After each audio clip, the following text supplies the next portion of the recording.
Democrats take control of the House. See how San Diego's newest congressman was sworn in as part of the new majority.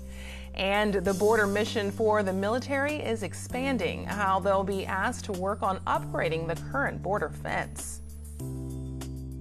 But there's always a way to turn things, just like the light's red, it turns yellow and then it turns green. So it takes patience. It takes respect, it takes humility. The challenges of making change. The new leader of San Diego's Gang Commission talks about his goal to reduce violence.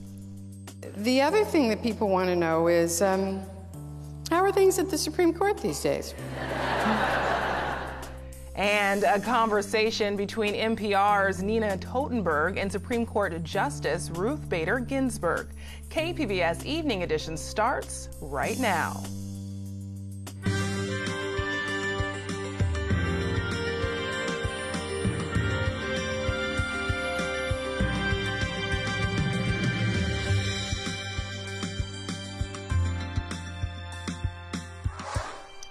Good evening, and thanks for joining us. I'm Ebony Monet.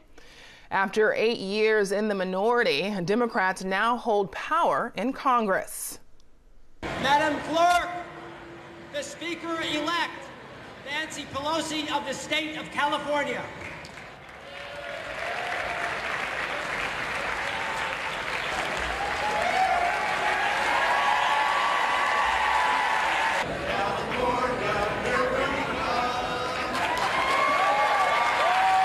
To the Speaker of the House, Nancy Pelosi, I extend to you this gavel.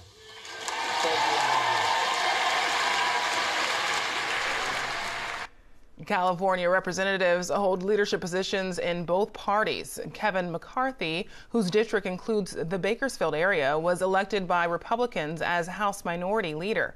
Speaker Nancy Pelosi says her agenda will include a bill to pass background checks on gun purchases, passing the Equality Act for LGBTQ Americans, and protections for Dreamers. The new Congress is historic when it comes to representation of women. 102 members are women, a new record high. 36 of them were elected for the first time in November. That beats the record of 24 set in 1992. Local progressive activists played a role in helping to elect Democrats. KPBS reporter Matt Hoffman met up with the group as they celebrated today's swearing in. Congress with American progress. Members of the progressive group Indivisible gathered outside Congresswoman Susan Davis's office Thursday to celebrate the new Democrat majority in the House of Representatives. Whose house? Our house. Whose house? Our house. Nancy Cottingham helped organize the event with Hillcrest Indivisible. We're very excited about the House turning blue this year, and we're happy to start taking our country back. This is a group of progressive individuals. These are indivisible groups. There are 4 or 5 groups here that live in the 53rd and have Susan Davis as their congresswoman. So that's why we're here today. We're here to congratulate her on her victory and to remind her of all of the progressive ideas we want to be carried forward into the new year. Matt Hoffman, KPBS News. The local Democrat who fell short in November says he'll try again in 2020.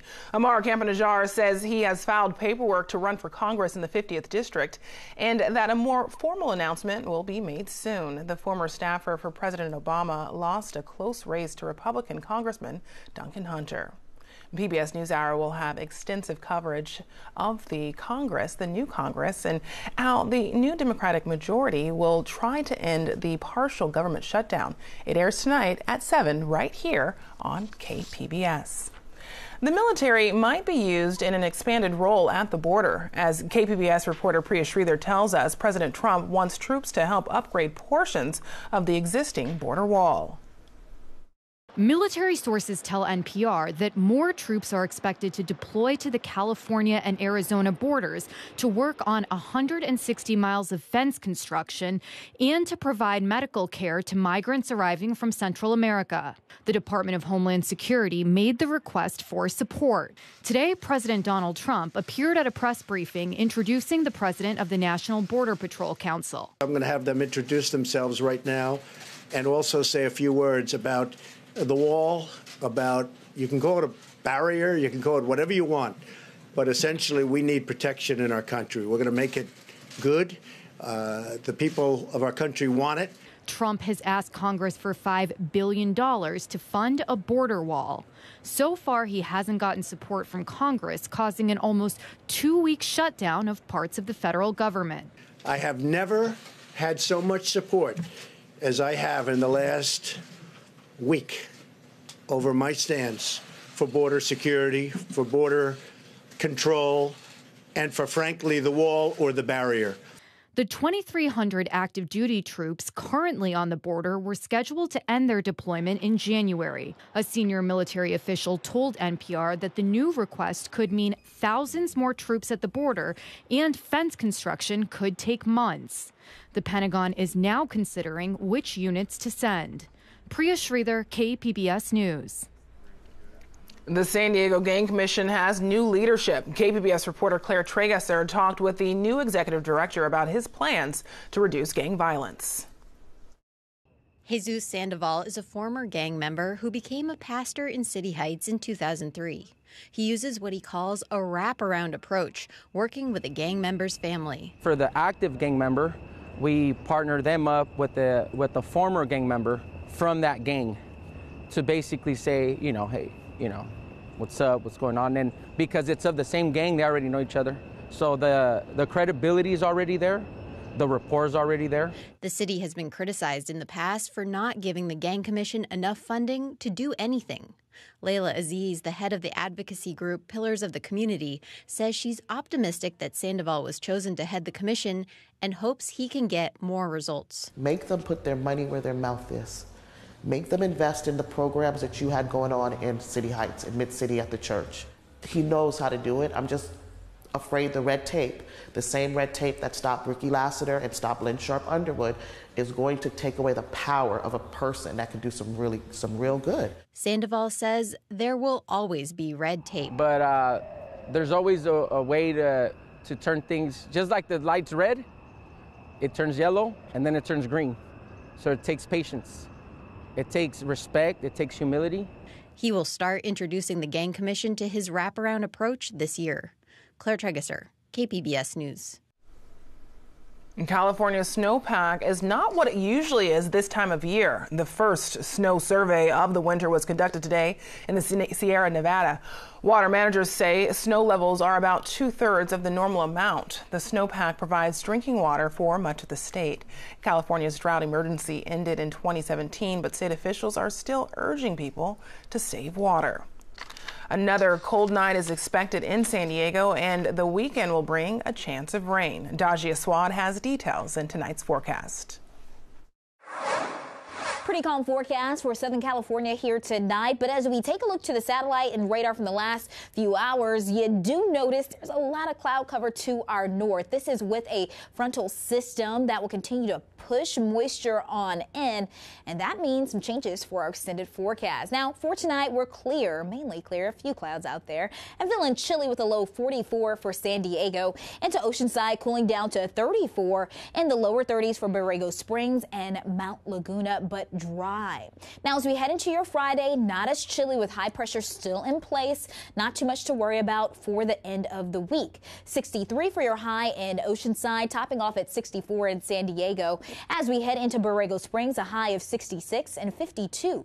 And Mount Laguna with lots of sunshine, so don't forget those sunglasses. Now, enjoy it while you can, that sun and dry weather, because as we progress into this weekend, more moisture once again going to get bumped down into portions of California. We're talking windy conditions at that coastline, as well as some heavy mountain snow into the interior areas. So here is a closer look, and you do notice this map does not include San Diego Saturday, because that moisture is still going to be to our north as you kick off Saturday. But as we progress through Saturday night and into your Sunday, that's when we get our fair share of wet weather. We continue into your regional forecast here. areas going to be topping off at 61 on Saturday. Partly sunny skies. Clouds will continue to increase by Saturday night into your Sunday. That's when the rain comes about. And at the coast, we're expecting about 1/4 of an inch to 1/2 inch of rain. Inland also going to be about the same, with a little rain likely on your Sunday, kicking off with a high of 60, then drying out for your Monday and Tuesday. Mountain areas, we have a better chance for some heavier precipitation for your Saturday night into Sunday, then becoming spotty and then drying out into your Monday with temperatures in the 50s. Also going to be talking about wet conditions into the desert, some passing showers with a high of 64 on Sunday. So wet weather on the way, but going to be very brief-lived. Back to you. The Salvation Army is getting a new home in East County. The new community center broke ground today on Main Street near Mollison Avenue. The 30,000-foot building will include a gym, youth center, and a food pantry. Salvation Army leaders say the new presence will help them expand services to the community. Of course, our senior programs, like I said, on a daily basis, we serve 80 seniors come down for a meal every day of the week. And also we take food out to our shut-ins, the seniors that can't come down to our facility. And so to be able to have a brand new facility that's clean and safe and brand new, and the floors is going to be glimmering, and it's just going to be such a blessing. The Salvation Army began the first phase of construction by lifting almost 50 concrete panels, some weighing as much as 65 tons. The $5 million facility is set to open this summer. San Diego County is one of the least affordable places to live in the U.S. iNews Source reporter Jill Castellano tells us what that means for the county's renters. In 2017, 57% of the county's renters were considered burdened by their housing costs. That means they're spending 30% or more of their income on rent and utilities.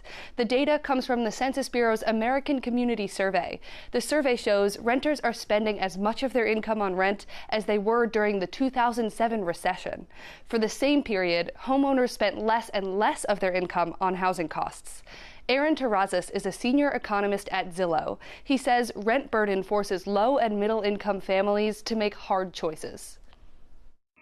Once they've met their housing needs, there are all of those other basic living necessities that either they have to kind of cut back on or squeeze around. Terrazas says the best solution is clear: build more housing. For KPBS, I'm iNews Source reporter Jill Castellano. iNews Source is an independently funded nonprofit partner of KPBS. San Diego's housing problems ties in with the threat of climate change. As KPBS Metro reporter Andrew Bowen tells us, one solution might come from vacant land and parking lots owned by MTS. We're at the Grantville trolley station right now. This is a 9-acre parcel of land that the MTS transit station owns. Most of that land is taken up with about 250 parking spaces. Colin Parent is executive director of the nonprofit Circulate San Diego, which advocates for smart growth policies across the county. The Grantville station is on the Green Line trolley, just west of SDSU. Right now, about 2/3 of the parking spaces here are empty. It's a similar story at a number of other parking lots and vacant parcels of land owned by the Metropolitan Transit System. Parent says that's a shame. This is public land. Taxpayers bought this land. We should be using it for public purposes. And sure, maybe it's a public purpose for the parking that's actually being used by people who are using it to access transit, but these empty lots aren't doing anything for anyone. Circulate San Diego released a report today on how MTS can do a better job at encouraging more smart development on its land. First, it recommends MTS more actively seek out proposals through a competitive bid process. Second, it recommends lowering unnecessary parking mandates. And third, it recommends requiring developers to include low-income affordable housing in their projects. We're having a housing crisis. It's an affordability crisis. We need to make sure that that working people are able to continue to live in San Diego. There's also an environmental reason. People who are low income are much more likely to not own a car and to ride transit. So it's better for the agency's bottom line, and it's better for our greenhouse gas emissions to make sure that we have some low-income opportunities adjacent to transit. MTS has been successful at getting some of its land developed into housing. At the 62nd Encanto trolley stop, 67 apartments reserved for low-income renters are currently under construction. MTS spokesman Rob Shoup says the agency approved the project in 2014. MTS, we're a transportation agency, and so we like to keep some of our assets for people to park. So we kind of work together with developers to preserve some parking for our transit riders, and then the developers, it's incumbent on them to get the entitlements and to get financing, and sometimes that's what takes so long. Everybody has great ideas, but you've got to get a bank behind you and give you the money to build. MTS does have a small real estate department, and Shoup says it's actively looking for development partners. We are open to all development suggestions. We're open to developers. We're open to brokers coming to us. I mean, our properties, it's all on our website. Our properties are big. They're very apparent. People know about them, and so we welcome all comers to get the highest and best use out of our property. That being said, MTS has not made a habit of issuing requests for proposals, or RFPs, for the land they own. That would allow them to lay out their ideal scenario for development and perhaps get a broader range of responses from developers. If progress on developing MTS land has been slow, Colin Parent does not blame the agency's staff. He says ultimately it's up to the board of directors, made up of local elected officials, to demand better. It's challenging to do development. It's challenging to have these conversations with neighbors and people who are going to be impacted. And so it's just easier not to take any action. But that's just not an option anymore. We're in a housing crisis. We have a climate action plan in a variety of jurisdictions. If we're going to take any of these things seriously, we have to take these resources that we have and do something with it. The MTS board is scheduled to discuss Circulate San Diego's recommendations at a future meeting. Andrew Bowen, KPBS News.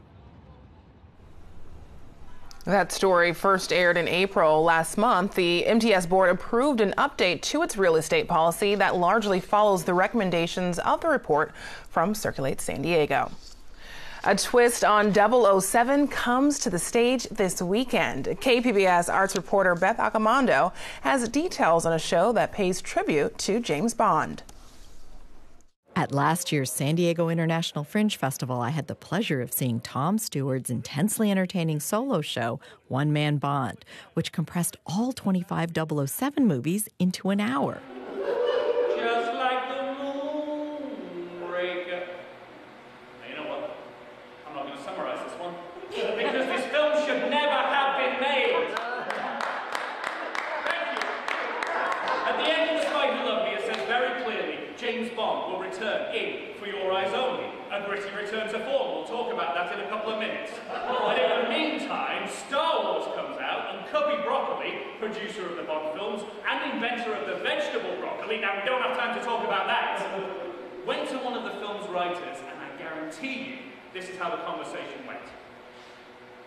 Isn't there a book left over that sounds like it's about space, moon something? Moonraker, but it's not about space, it's about an atomic missile headed for London. I'm not making a movie about a little piddling rocket. Actual quote! We'll do Nazis in space, and I want to see lasers. We'll have to get some new characters. Just bring Jaws back, and give him a love interest, a blonde with pigtails, and let them both die in space.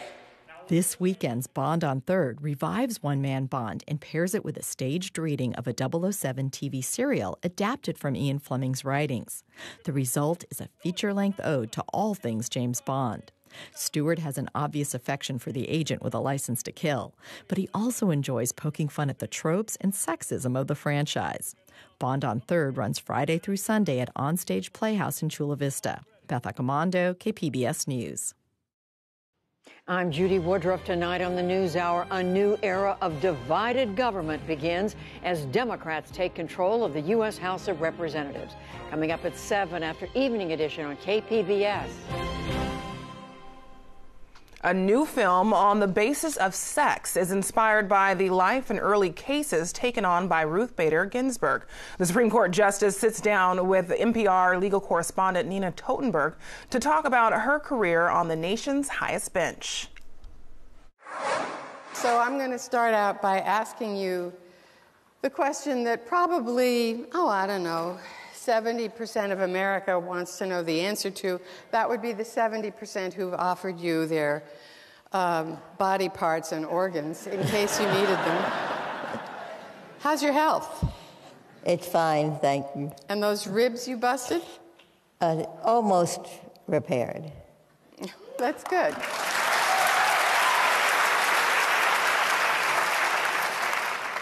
And have you gone back to your trainer, Yes. Bryant Stevenson? Yes.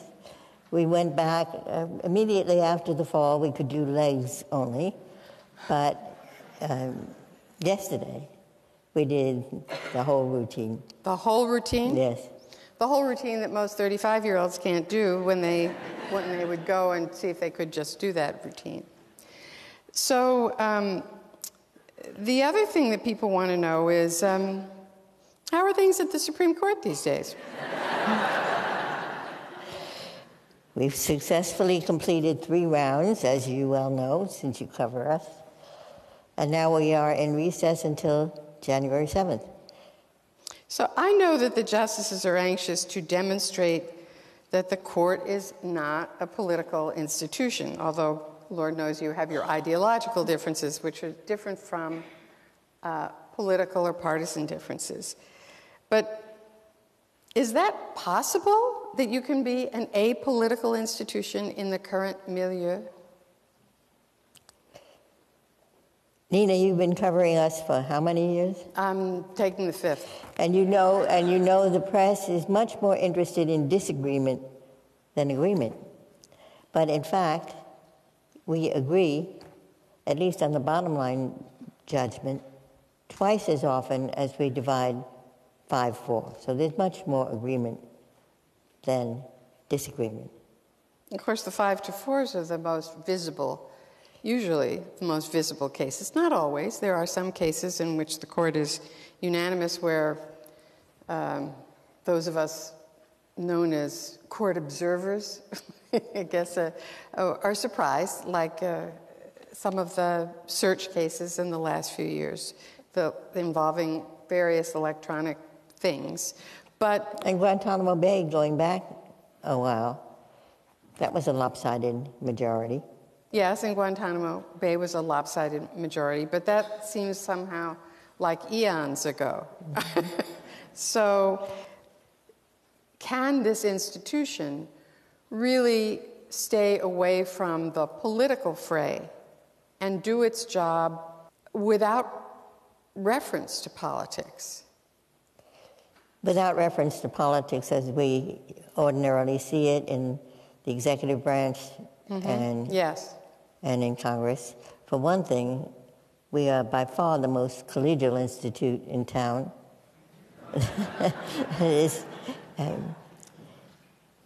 We all respect and even genuinely like each other. I think you can see that in so many ways. All the things that we do together. In January, there will be a dinner in honor of the new junior justice. That's a tradition. The person who has just given up the job of being the junior justice makes a dinner for the latest arrival. When Justice Kennedy left the court, he said that every one of his colleagues had independently come to him, liberals and conservatives, and asked him not to retire. Why is that? Why did everyone want him to stay? Since he was undoubtedly a thorn in the side of some of you, some point. When you're the so-called swing justice and your vote often determines the outcome, you disappoint people on a regular basis. So why did people want him to stay? And how is the court different without him? What is there missing without him? The court is always different when we get a new member.